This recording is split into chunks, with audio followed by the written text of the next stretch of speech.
బారాసను భాజపాకు అప్పగించే కుట్ర జరుగుతుందట. ఇగో అక్క చెప్పగానే చెప్పింది అక్క. ఇక మొన్న నుంచి అక్క వార్త మస్తు ట్రెండింగ్లకు అయితే వచ్చింది. ఎవరు చూసినా కూడా టీఆర్ఎస్ చీలిపోయింది, టీఆర్ఎస్ పని అయిపోయింది, ఏమి లేదు. నాయన ఒక ముచ్చట చెప్తుండు, అన్న ఒక ముచ్చట చెప్తుండు, హరీష్ రావు ఒక ముచ్చట చెప్తుండు. ఇక ఇది ఈమెకి ఇప్పుడు కాదట, జైలు ఉన్నప్పుడే అక్కకు తెలిసిపోయిందట. నేను జైల్లో ఉన్నప్పుడే ఈ ప్రతిపాదన తీసుకొచ్చారు, అప్పుడే బలంగా వ్యతిరేకించా, మరి ఇప్పుడెందుకు అంత బలహీనత? అయితే ఈ మొత్తం మీద బీఆర్ఎస్ పార్టీని తీసుకుపోయి అనామాతం బీజేపీలో కలిసే కుట్ర అయితే భారీగా నడుస్తుందట.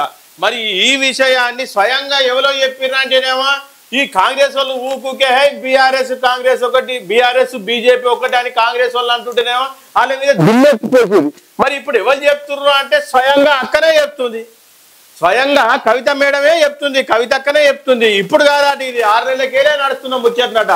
ఆ మేడం జైలు ఉన్నప్పటి నుంచే నడుస్తుందట. పార్టీ బలోపేతం కోసమే నేను రాసిన లేఖను లీక్ చేసింది ఎవరు? నన్ను మాటలంటున్న నాయకులు కేసీఆర్ నీడలో పనిచేశారే తప్ప వ్యక్తిగతంగా చేసింది ఏముంది?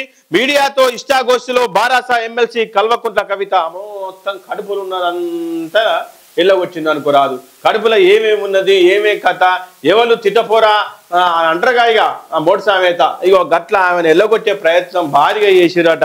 ఇక అందు గురించి అని భారీ కుట్రనైతే జరుగుతుంది.